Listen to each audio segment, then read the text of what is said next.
joining us today.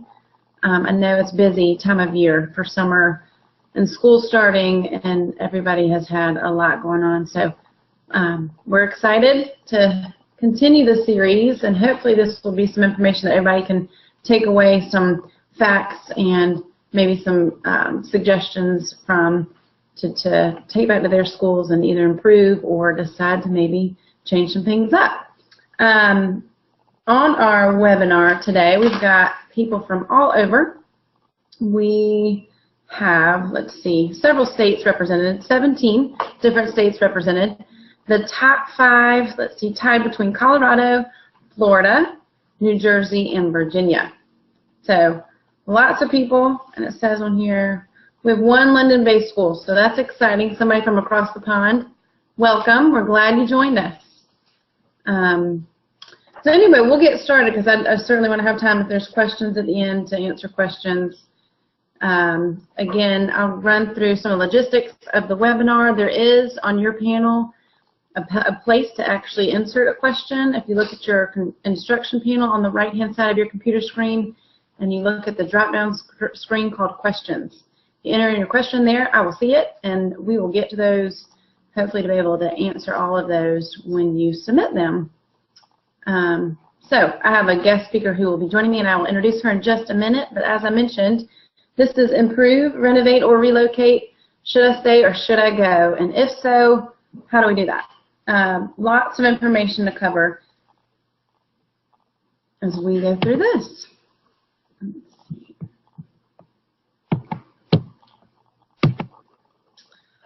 Really, the highlights of what we'll talk about are what is the reason for making these decisions. So what are some things that within your business have happened, or are you considering to make this change? So changes in business conditions, things to consider once you've made the decision, lots of budget questions and timing, cost considerations to move, so considering all those costs and what things you might not have thought about when you're having to consider relocation or renovation. Or do you stay with where you are? Do you just stay in your building and improve some of those different aspects of your own building? And then lastly, starting new. A lot of people consider new construction or consider a new lease and a new place for them and their school. And there's a lot of different ideas and topics that go into that before you make that decision. So we'll hit on some of those. My guest speaker today is Laurie Montague, and she is with Nobel Learning Communities, and we are glad to have her. She's the Director of Real Estate Development. Nobel is one of the nation's top 10 private school providers. You guys have 200 plus locations across the country in probably 18 or 19 different states. Is that right, Laurie? Yes, we do. 18. 18. So all over the country. I'm sure you've seen so many things in your experience and what you do on a day-to-day basis. So we're glad to have you. We appreciate you participating. Thank you. It's great to be here. Yay. And so the way I'm hoping this works for all of us is that Laurie can bring some examples and share her depth of knowledge about all the different situations that they've had to consider when renovating or relocating or building new construction. And so we'll just kind of walk through some of this, and I know that at the end, I'm hoping we've got some questions that they can ask you as well. Great. So as we hit these highlights, I think the biggest question for everybody is, you know, how do you come to this decision? And it's probably something that everyone's thought about. When your business is at a position either to grow or maybe it's stagnant and you're not growing, what is it about your business condition that is causing you to think about what's the next steps, what's the future of your business? One of those things when we talk about renovating, relocating, or maybe building a new facility is the building size. So building sizes can be either too big or too small. And a lot of times now we see sizes of buildings that are a little bit smaller, between 5,000 to 6,000 square feet. Maybe the capacity is too small for the classroom size. Maybe you just need some more space to satisfy the demand of what is in the marketplace. Another consideration would be the condition of your facility. Maybe it's old and tired and it needs a little bit of a facelift. Maybe it's got some significant repairs that need to be made, and that's a huge capital investment. That includes playgrounds. Playgrounds can be pretty expensive.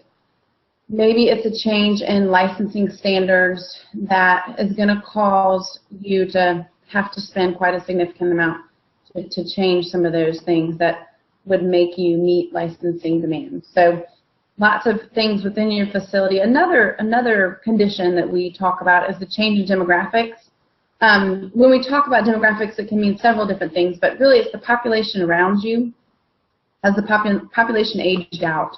Are those folks no longer in child rearing age where they've got infants and school-aged children? Are they now into retirement? Do you need to consider who is around you? Has the demographics as far as what's being developed? Is it old and tired residential space that maybe is no longer occupied by lots of people? Maybe people are moving out of the area. So lots of different shifts. Maybe it's income factors and income shifts and demographics. We also talk a lot about competitors, and I'm sure all of you are well aware of who is around you and who's coming. And maybe you're not aware of who's coming, but you will be. And so all of those things considered or go into consideration when you're talking about what's your future look like and what action do you need to take for improving your school, or maybe it is renovating or moving your school. So I know there's a lot of different factors in that. Is there anything, Laurie, that you would consider as another situation that a business needs to think about that would dictate a change or force them to think about another option for them? Yeah, absolutely. So, I mean, first of all, as you mentioned, you can have a situation where you have changing demographics, and that can happen a couple different ways. As you can all imagine, you can have an area that has grown and developed, and so the key retail and new housing has shifted to the other side of town.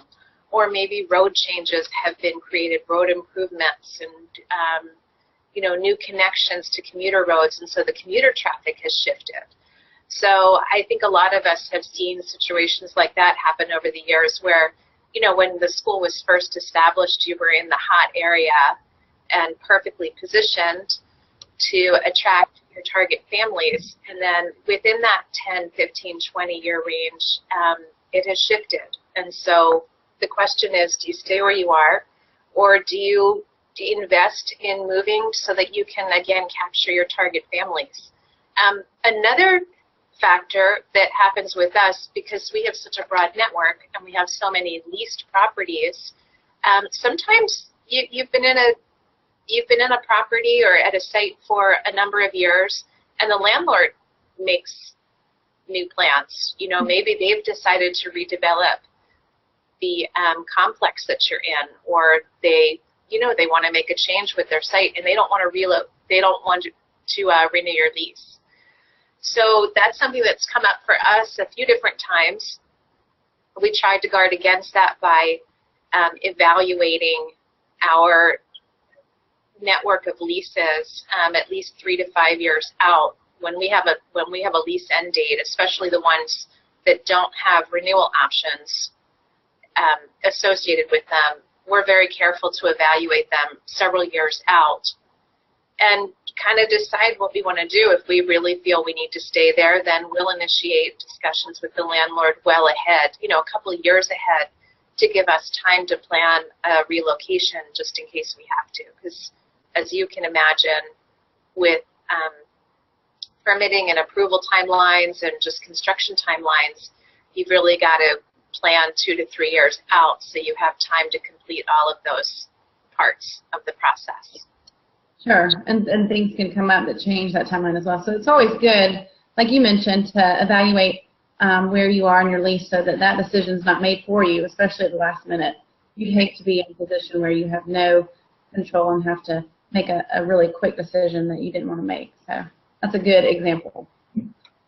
And things, some of this is what we've already hit on, but things to consider when we're talking about,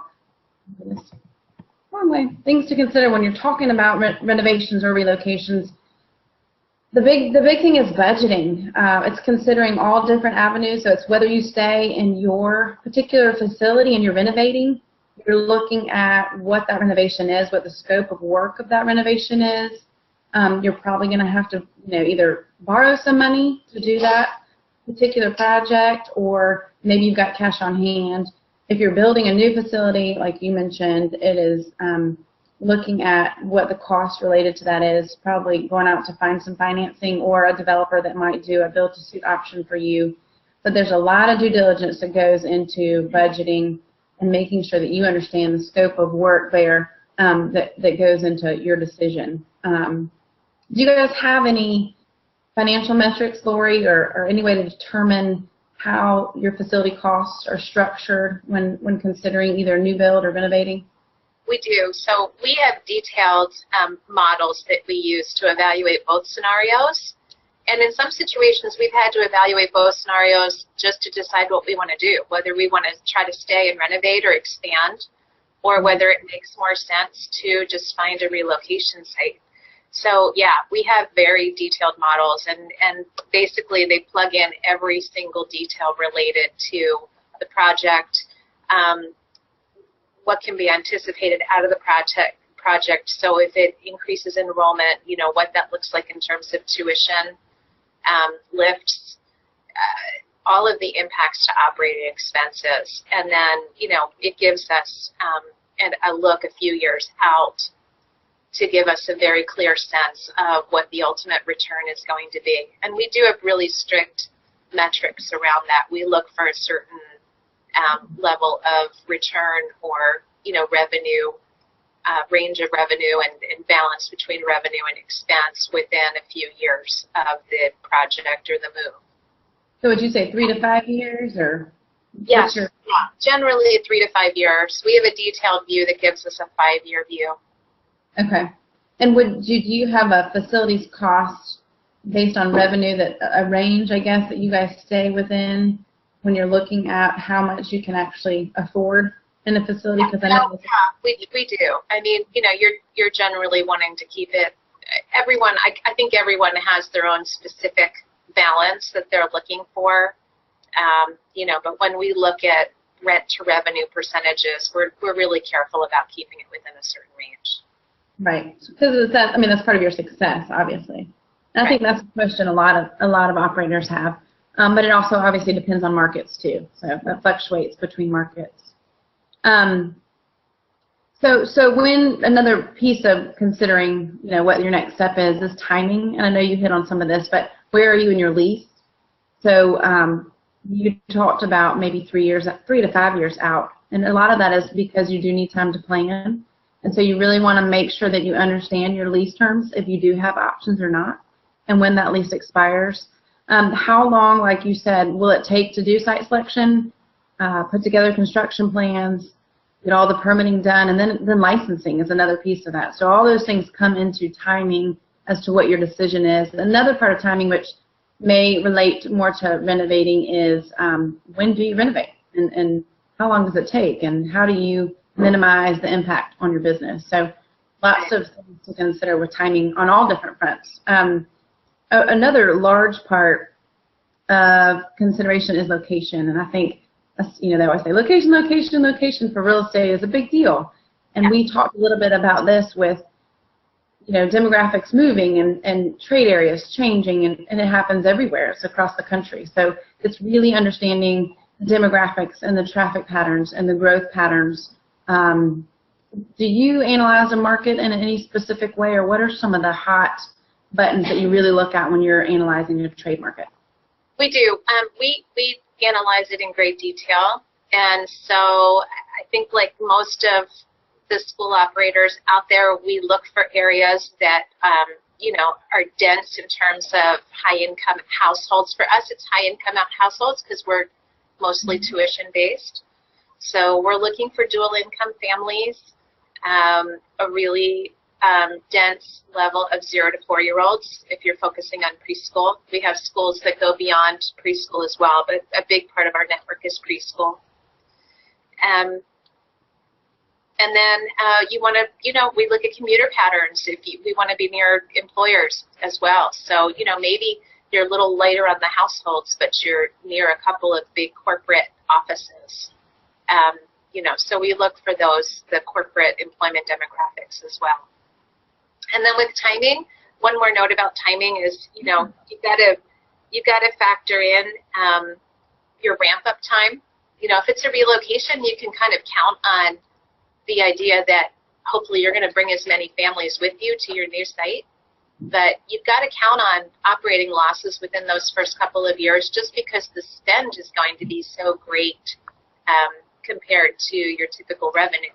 So you've got to count on that. And you also want to time the opening with enrollment in mind. So I think most of us are really careful about timing openings to give us the most time to capture those families at the times when they're planning. So, you know, there are certain times of the year when you're going to want to focus on opening versus others. Right, so it'll be a school year. Right, exactly. Before the school year, maybe in the summer, sometimes we actually look at a January opening as beneficial sometimes because although, you know, some families are already committed, it gives you time to kind of ramp up with marketing and outreach and visiting, etc. So it gives you time to build the enrollment that you're going to anticipate in the spring or the fall. Yeah, great idea. Timing is a big concern, or a big consideration, I should say. When you look at location, this goes back to location, do you all consider obviously competitors and where maybe some of your other existing sites are and how far away you want to be from those folks, or if it's a concern to you at all? Oh, absolutely. Right. So, you know, if you have multiple schools, you want to be careful about balancing where they're located. And the other, I mean, so another factor is if you're just adding a new site, obviously you're just going to try to balance it. We try to keep like 3 to 5 miles in between, 4 to 6 miles in between existing schools. And we try to make sure that they're going to draw from different commuter patterns so that you're appealing to as many families as possible. And then another factor that you want to think about if you're relocating your site, are you still keeping that location convenient for your existing parent base? Because you want to take as much of your existing parent base with you as well as attracting your new parent base. So yeah, focusing on the balance between your locations is really important. Sure, and you may lose a few, but the hope would be that you would gain a whole lot more. So, right. Good. Let's see what we've got next.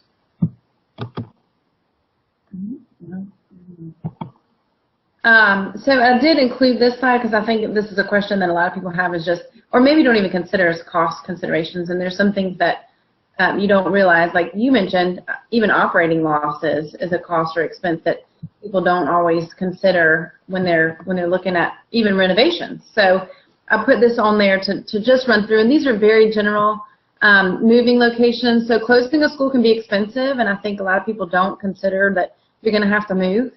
You have to move everything that's in there. So you've got to move all your FF&E, your equipment and your furniture out, and that can be pretty costly. Another part of that closing cost is the loss in revenue, and some of that is being because you've got to let parents know that you're moving, and those parents may decide early that they don't want to move 2 miles down the road, or they've decided to go elsewhere to not have to worry with the change in school. Another piece of that is just advertising a new location. So you want to be ahead of the game and make sure that you're advertising that new school and pushing where your grand opening would be. And so that's an expense that you'd consider when moving. Startup costs and some of this new construction stuff is also a big expense. And we actually have a webinar that'll come up in fourth quarter. It's actually the end of September. That's going to go specifically into ground up construction, and we'll hit some of these numbers that I have outlined here more specifically. But startup costs, new employees, and advertising. You're going to hire those folks probably 6 weeks before you actually even open your doors. Some maybe beforehand if it's the management. New furniture and equipment, like I said, it can be expensive if you're looking at filling a 10,000 to 11,000 square foot building. That's a lot of space and a lot of fun things to put in there, but there is a price tag to that, as well as special purpose equipment and playgrounds. So a lot of the times these developers that will build these buildings for you and offer you a build-to-suit option to be your landlord won't necessarily pay for special purpose things like playgrounds or maybe some of the more specific equipment that goes inside the building because they don't consider it as a development expense that they would have to fit for the build. So they would put that back in your rent expense, and or you'd have to go back out and consider some way of finding a way to pay for that through a loan or a startup cost, small loan in the beginning. So some of these things are just out there for you guys to look at, to consider all of the expenses that go into moving, Right. either new location or renovating. I don't know if you have any other additions to this, Laurie.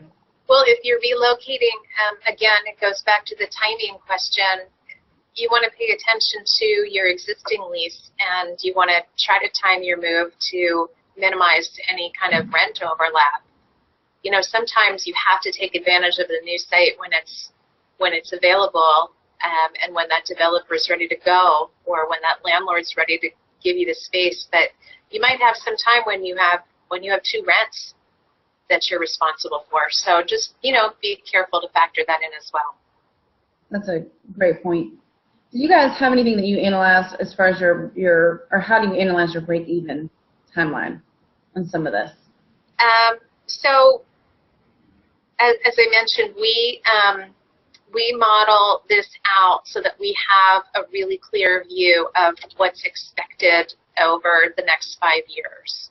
So understanding your enrollment potential, your capacity numbers, and what's out there with tuition rates. Everything, all of the operating expenses, tuition, any other revenue generators that are related to enrollment. We even model the ramp up of enrollment for each age group so that we're as careful as possible. And then, you know, staffing, all the expenses that go along with that. So you have as balanced of a view as possible. And again, it's just a projection, but, you know, we try to be really conservative so that we're planning carefully. So, yeah, I mean, and we don't, so because a lot of our sites are build-to-suits, and we do have significant investment that we put into each project, the return on investment or break-even is a little bit different than what it might be for a developer who's going to be getting rent on the site. So, you know, we do look at that period between 3 and 5 years, and we do want to see a certain level of EBITDA or, you know, results of the revenue within that time frame. The first couple of years we expect losses and we plan for them. And you, and obviously with your experience, I know you've been in several different build-to-suit options. Do you see a lot of different, depending on where you are in the country or where you are just in development or whoever you're dealing with, as far as what they'll pay for as part of a new construction development? Yeah, well, so we kind of structure the deal uniformly. We have a certain level of investment that we make, and as you mentioned, that goes toward all of the FF&E and interior furniture, playground equipment, the kitchen equipment, those kinds of items. And we like to control the architectural planning. Obviously, it has to be done so carefully for licensing. So that's a part that we invest as well. So, you know, that's kind of a nice thing to show developers up front. Listen, you're making a huge investment, but so are we. So then, you know, we kind of have a standard. So while they're not going to, while they prefer not to have to deal with playground equipment, they're usually willing to create the infrastructure that you need for the playground. If you do the little bike paths, etc., so that we can then hire a playground vendor to come in and install the equipment that we've ordered and install it according to the way we know it needs to be installed, etc. So it's kind of a shared process. Yeah. I'm sure there's probably a fine line of negotiating that goes on through all of that. It's pretty detailed. We try to get everything out up front so that developers have a really clear sense of, you know, what we're looking for and how to price it. For them, the bottom line is pricing. So we try to give them as detailed a view as possible.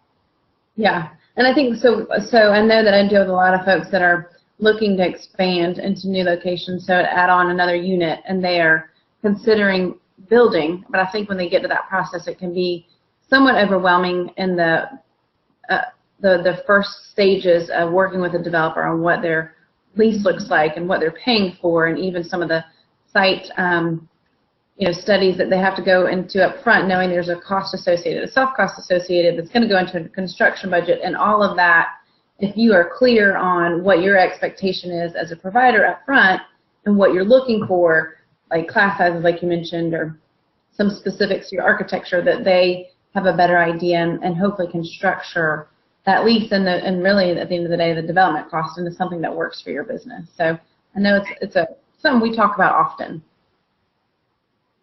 And again, we will have a whole webinar, an hour long on new construction, so you guys just get excited about that. It's coming. So then running into just where we are with the different options we've talked about. A lot of people have a great facility, and this is something we're seeing a lot now, is the facility is fine, or the location's great, the demographics are still good, and they might have a full school, but whether they stay or not is still a question. Do they make renovations and change classroom sizes? Some people want to stay in their buildings because it's easier, it doesn't interrupt business. There's no capital outlay of some funds to actually go and build a new school or to move a school. It's a known location for your families, and so it feels good. It's something they're all familiar with. It's something that you're familiar with as an owner. There's a lower cost associated typically with a renovation versus a new build. But I know, Laurie, you've been through something that there was very similar and expense-wise on a stay where you were or to move and build. So you'll have to tell us about that. But the cons with staying in, and I say cons, but the other side of the coin for improving your own building would be you're restricted probably on size and location, specifically location. Can't really change where you are. You may be able to add on some depending on what's approved for permitting in your area or how large your lot is.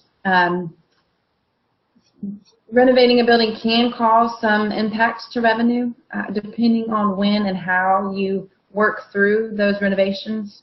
And then finding the time. So I think timing again comes down to a factor that you've got to consider. And I know that's something you mentioned earlier, Laurie, about timing. The one thing that we hear a lot more now than we probably have in the past is regularly making updates and keeping your facility fresh and clean and doing a refresh on just the face of your schools. And we talked about this in our last webinar that Michelle did, was on first impressions. What does your school look like when you come in? What do the parents feel when they come to the door or walk into the entrance, and how does it look? And how can you improve just some of the smaller things to make that experience more comfortable or more inviting for your families?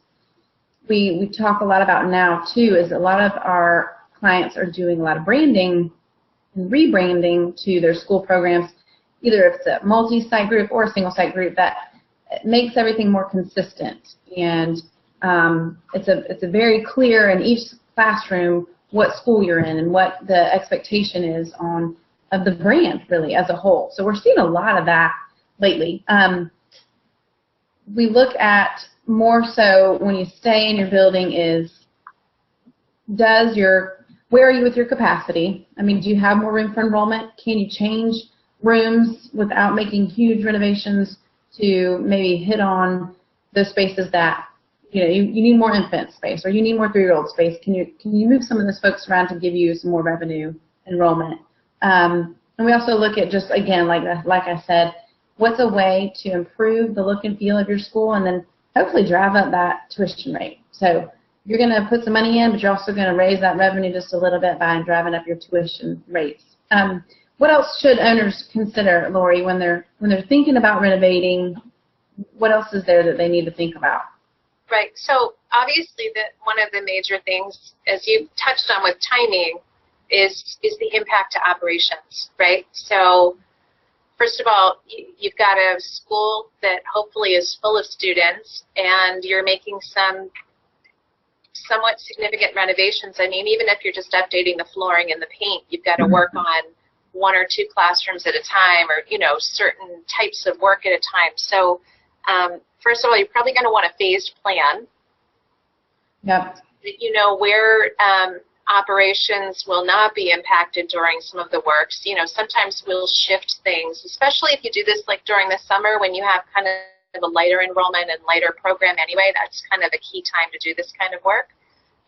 Things are a little more casual. so you can move classes around without too much disruption.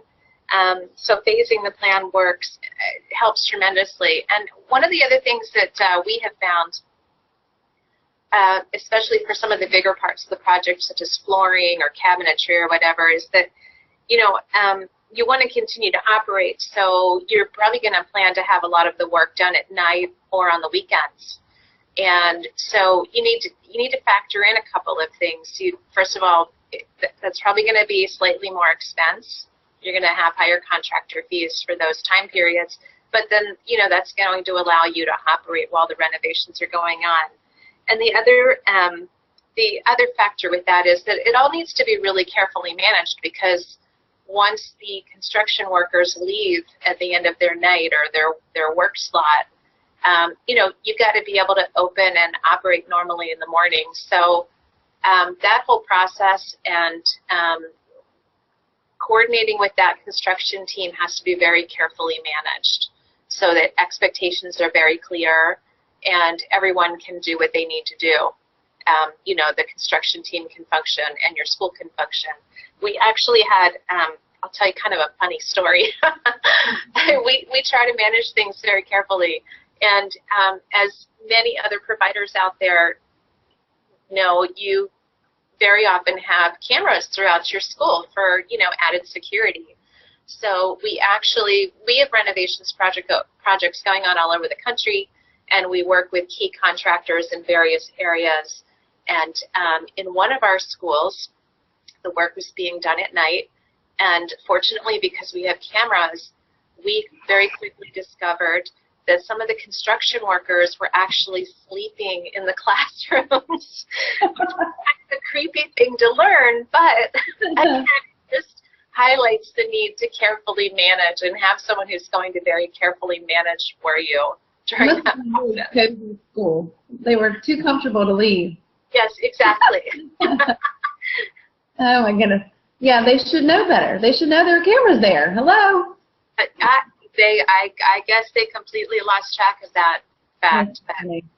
Yeah. So yeah, the timing again.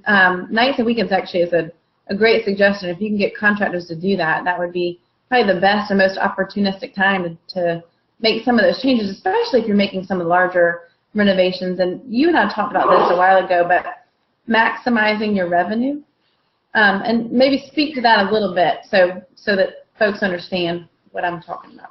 Right. Well, I mean, you touched on it somewhat. So we all see ebbs and flows, you know. So if you're in a school for a number of years, you're going to see your enrollment shift sometimes. And sometimes there's more of a demand for 2-year-olds than 4-year-olds, or, you know, the opposite. And so as you're considering your renovations, you know, looking carefully at your enrollment patterns and deciding, do we want to keep all the classrooms as they are, or do we think we need to make adjustments?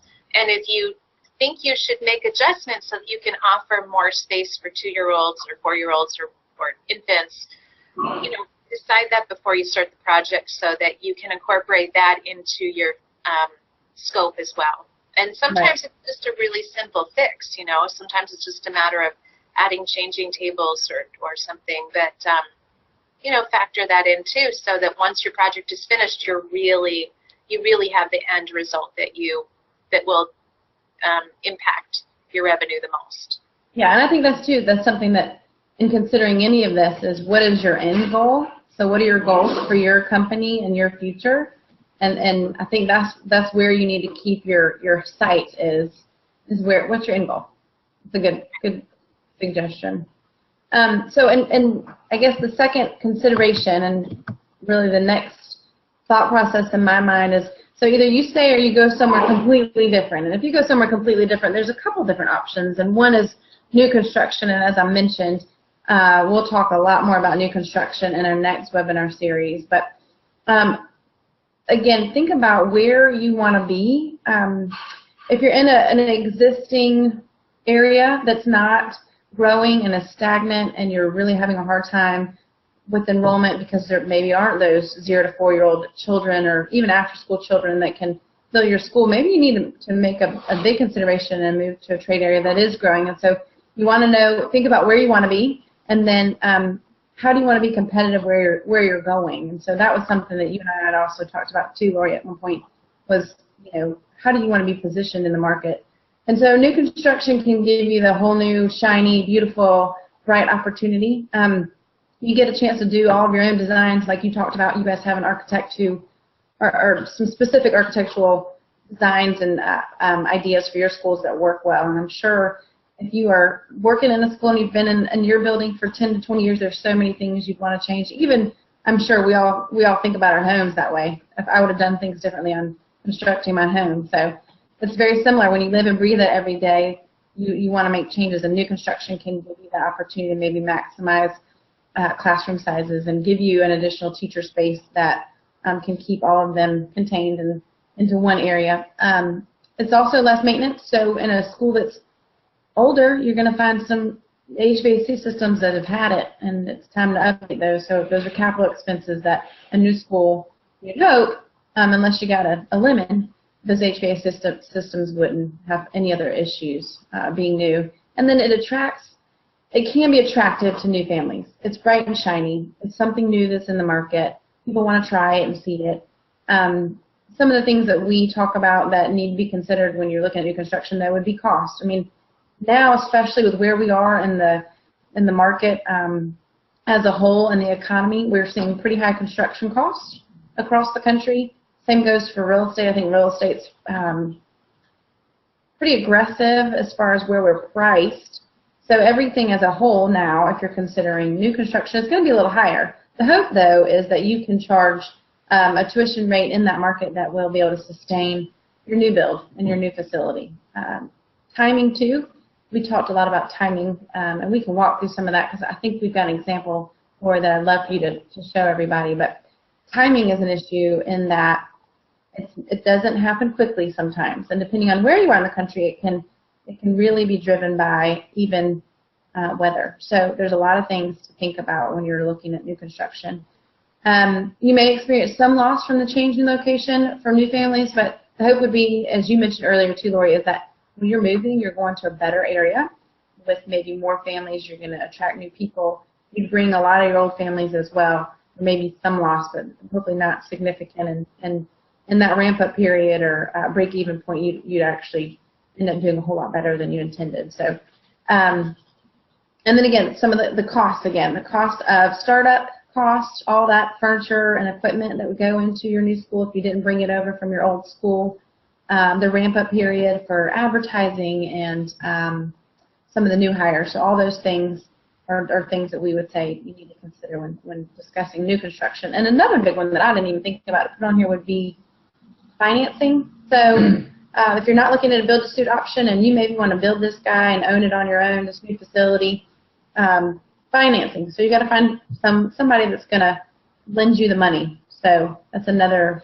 Can take time too to find and identify what that avenue is for your new building. You guys do a lot of new construction across the country, don't you, Laurie? We do. Yeah. No, we do. We do a combination. We do a combination of ground up construction and then renovating interior spaces. Obviously, the ground up is a little bit more straightforward because then you can plan exactly what you want. Yeah. Typical layout that you prefer, but we do, and we have a variety of build outs as well, whether they be suburban or urban. If it's an urban setting, then we get much more creative and flexible about how we're going to use the space and how it's going to be laid out. But one of the things that you mentioned was trying to minimize the loss. So one of the things is when you're going to go to a new location, you are going to have more expense associated with it, and if nothing else, you're going to have just the cost of the project associated with it, even if you're lucky to find a place that's the same or similar rent structure. So, one kind of rule of thumb is you want to improve your situation. So whatever you can do to plan for additional enrollment will help tremendously, because that helps balance out that additional investment that you're making just over the sense of the project. And then the other thing, when you're relocating and you're trying to maintain as many of your existing families as possible, we try to create a lot of excitement around it.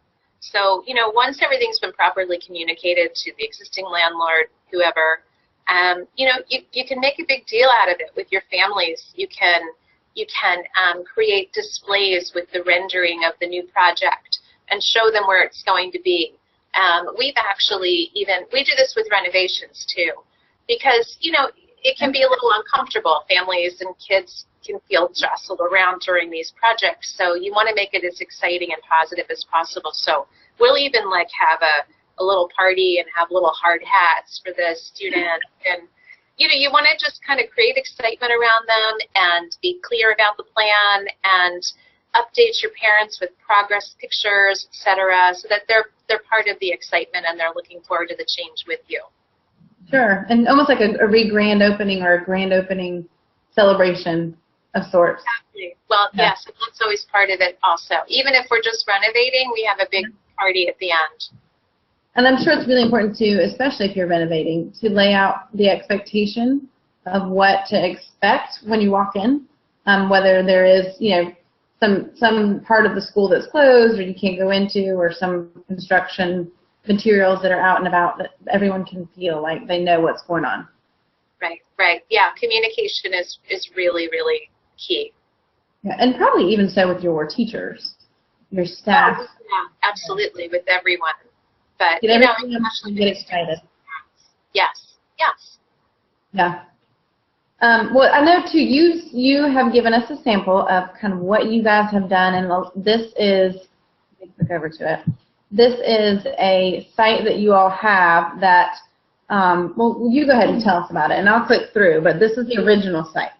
Looks great. We'll just click through it quickly. So this is one of those perfect situations where we've been in the same location for almost 20 years. It's a smaller building. It's only about 6,700 square feet. We have decent capacity within the building, but it's a really old building. The layout is awful. Well, you'll see in one of the slides that the pictures, first of all, the classrooms are just kind of big open classrooms, so there aren't many individual classrooms. And then the way this building was designed was with all of the restrooms in the center of the building. So it's not an appealing layout. So the question is, we're kind of limited capacity-wise, and the question was, could you expand? Does it make sense for us to try to expand and kind of reconfigure the interior layout? So we went through that exercise. We tried to plan for a 3,000 square foot expansion, which would have given us somewhat more enrollment, but what we found was the space itself and the property were just too constrained. There's a huge oak tree out behind the building, which made expansion more challenging. As you can see, this interior would have been a lot of work, plumbing-wise, etc. So when we got the estimate back for the expansion and the reconfiguration, it was almost as much cost as a new build. Yeah. So then we have to look at it, carefully and say, well, is this really, where we should be for the long term anyway? Because that's a long term, that's a 15 to 20 year investment. If you're going to spend, $2 million on a project. So it was very quickly determined that the retail had shifted, the new housing had shifted to the other side of town, and it probably made more sense to try to find a relocation site. So we were fortunate enough to, we were also approaching our lease end date on this property, so we didn't really want to make any kind of long-term renewals. Sure. So we were fortunate to find a relocation site that we can have open within the next 2 to 3 years, and that aligns well with the lease end date for this existing site. And you can see at this new site, very different kind of property. It's a shared property at a key intersection, key commuter, high traffic commuter intersection. It's in the more vibrant part of town. It's where all the new retail is. It's where all the new housing is. There's more corporate employment around. So this was the classic example of, where our original location is, was great 20 years ago. It's surrounded by family, neighborhoods, etc. but this area shifted, and so we were fortunate to time this so that we will shift with the area. And because we have this new site, we're able to build a much bigger building. We're able to increase capacity by 70 plus students, which is a lot of tuition. Yeah. And as you can see, planned for a much nicer outdoor play area, better parking circulation, etc. So much more attractive to the community and to the target parents that we want to attract. If you better want visibility. It looks like better visibility, better layout, like you said. The parking lot flow is much better. How far is this location from the existing? It is. It's only about 2 miles. Okay. But So within 2 miles. It's within the same community, so the community knows us. It's within the same community, but it's positioned much better to capture the heavier commuter traffic on the other side of town. And here it is. This is the rendering of the outside. Great. So as you can see, I mean, granted, you only had an aerial of the other site, but you could tell the other site was a much older facility, much older looking building, and now we'll have something new and fresh and beautiful with a much more efficient layout. So it will improve operations tremendously and the experience for our students and parents. So, yeah, and for a little bit more than the cost it would have been to try to expand to revenue the existing building. So, not renovating or not renewing your lease there, and you've timed it to where you can plan this new construction to then roll into this new facility. Yeah. Exactly. Try to minimize any kind of rent overlap.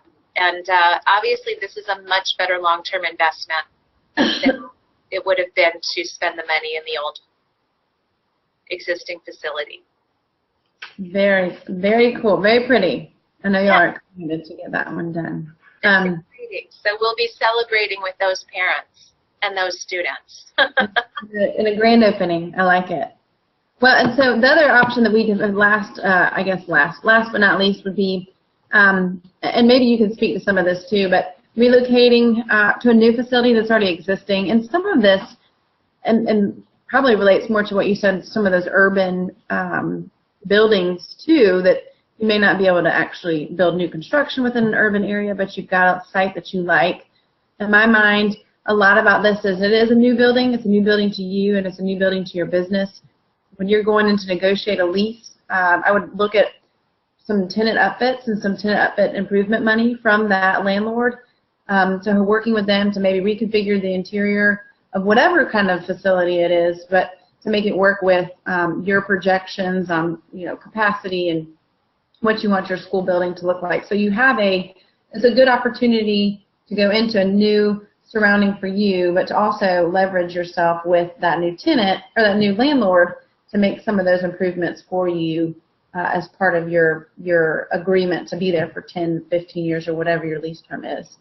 Again, it can be more specific to your needs in that it's in a better location, it's bigger, it flows better, there's an area for a larger playground, whatever that relocation need is or new condition is that you need for you. That's an opportunity to move into a new building that you don't have to wait 18 to 24, 36 months for new construction. So it's something that a lot of people consider from a capital expense too. You're not obviously putting out $3 million for a new building. You are signing a new lease. So the other, I guess, con for a new lease would be that it is new lease term, so you're signing up for another commitment for a period of time. There are costs associated with moving your company, and we've talked a lot about that. And again, there's some loss of some families that may not come with you, but the hope would be that you are moving to a location that is more conducive to enrollment of whatever school-age children that you need, and there's growth there within that community. So, and you mentioned this too, that you guys do quite a bit of changing facilities, Laurie. What, if any, advice do you have for those folks who are looking at a new lease on a different facility that they're looking to move into?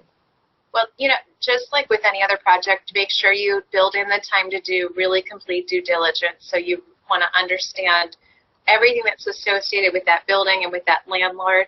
you made a great point about tenant improvement allowance. That's a huge piece that you should be negotiating for. The other thing that you want to be clear about, and just like any other move, what are the other expenses that are going to be associated with that space or that location? So you want to understand your triple net expenses. What are the taxes going to look like? What are the typical triple net expenses that are experienced by the tenants there? If you're part of a multi-tenant building, is the landlord going to charge you common area maintenance expenses? You need to be clear about what those estimates are so you can factor them into your modeling. And then one other thing that we're finding more and more are that there are situations that are similar to homeowner association fees and or agreements. Very often now you're going to find retail properties that have multiple owners. They're almost like condos within retail properties. Mm-hmm. And so that's another part of your due diligence. You want to ask if there are any kinds of fees or more importantly, or just as importantly, rules or regulations or limitations associated with any existing agreements. And we typically have that worked into our letters of intent and into our leases. Sure. So it's kind of nice to have a standard to work with. If you have multiple locations, it just makes it easier as you go through the process. And that way you're not missing anything. You're not recreating the wheel, and everyone knows the expectation is going in up front. Right. And a lot of those, understanding the lease is important, especially all of those fees that are associated that may not be clear up front. And the same thing goes with those agreements. And you and I were talking about this the other day, but access easements and any kind of ingress, egress, or any kind of agreements that are already existing that you may not know about, it's good to even ask those specific questions. Because I think sometimes landlords may not even include that up front. So make sure you know what you're getting. Your full due diligence. That's right. That's right. Well, and I know that we are running close on time, so I'm going to just breeze through. This last little slide is kind of a recap, but I would say that really we want everyone to, when you think about this as an opportunity, think about it as an opportunity. So it's something that you can use to grow your business or reach your future goal, but there's a lot that goes into it. So weigh the goals, where you want to be, weigh the budget and timing, see if the opportunity cost of what you're moving into is better than where you're coming from. So risk reward, and I think a lot of it is that it is a risk in some aspects, but the reward is so much greater if you can get there and you know what you're working towards and you have a clear plan to get there.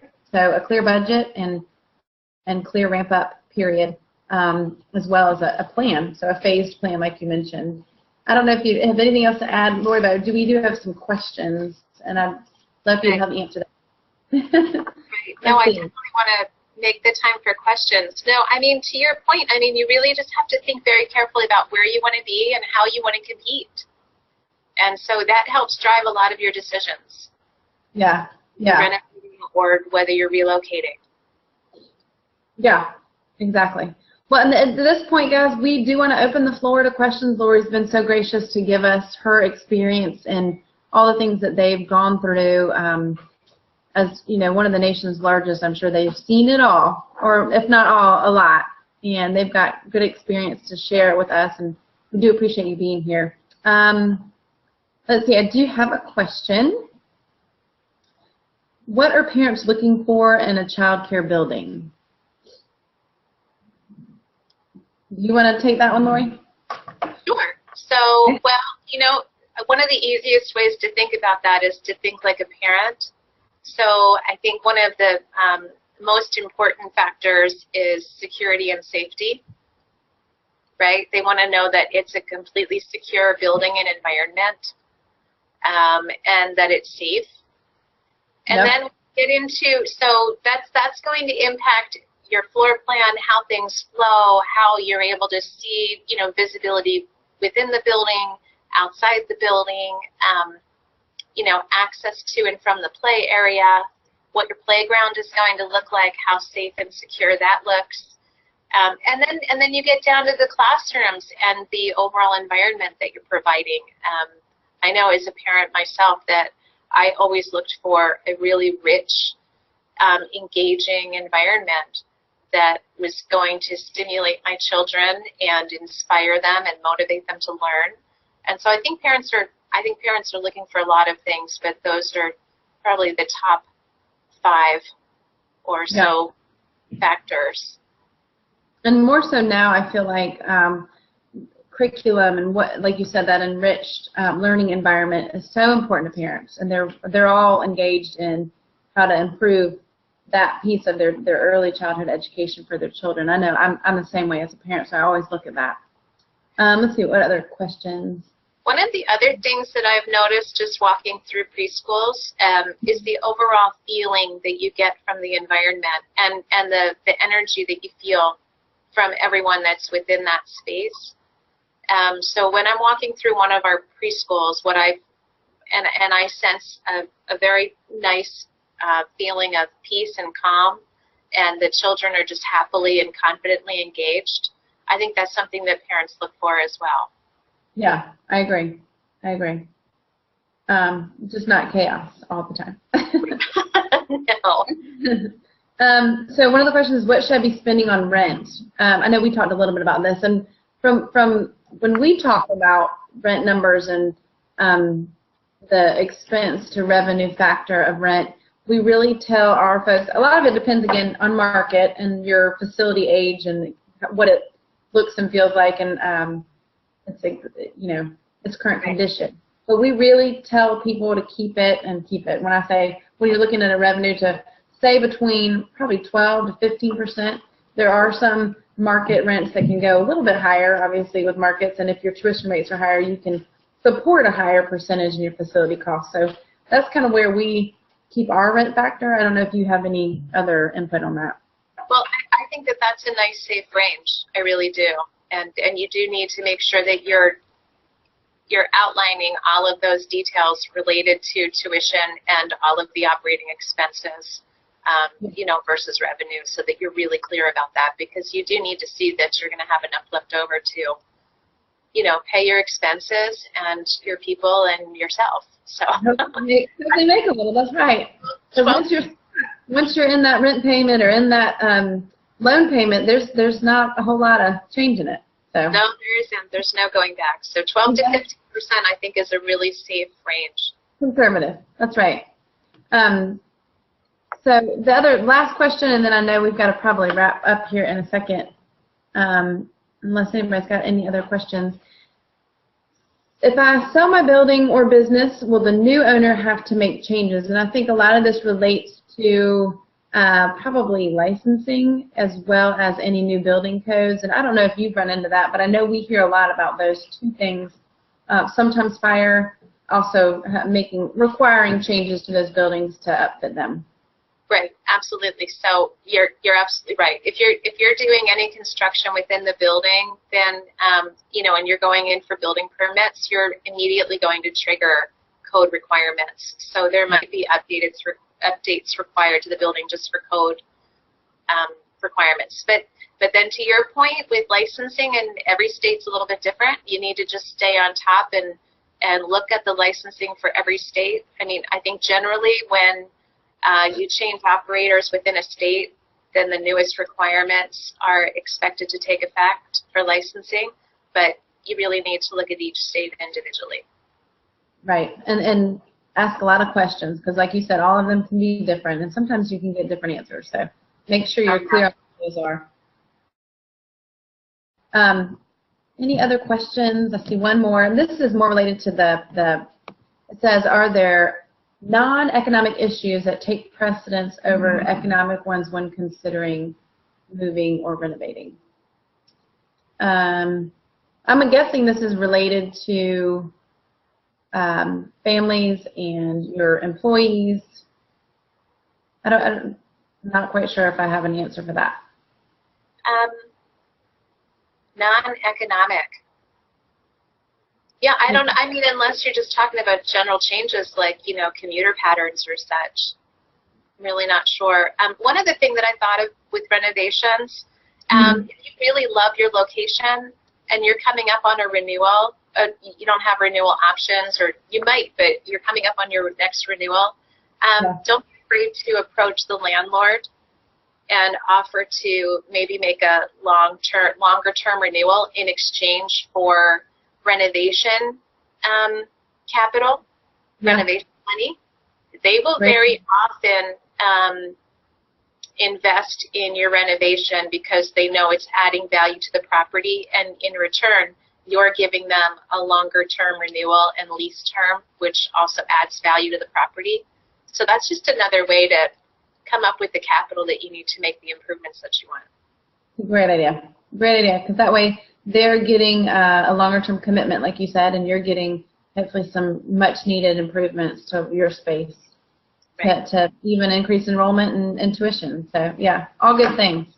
Well, we're running out of time. It is 2 o'clock, and we don't like to go too late because we know all of you have lots to do. So we appreciate you attending, everybody. And if you have questions, obviously, please feel free to reach out to us.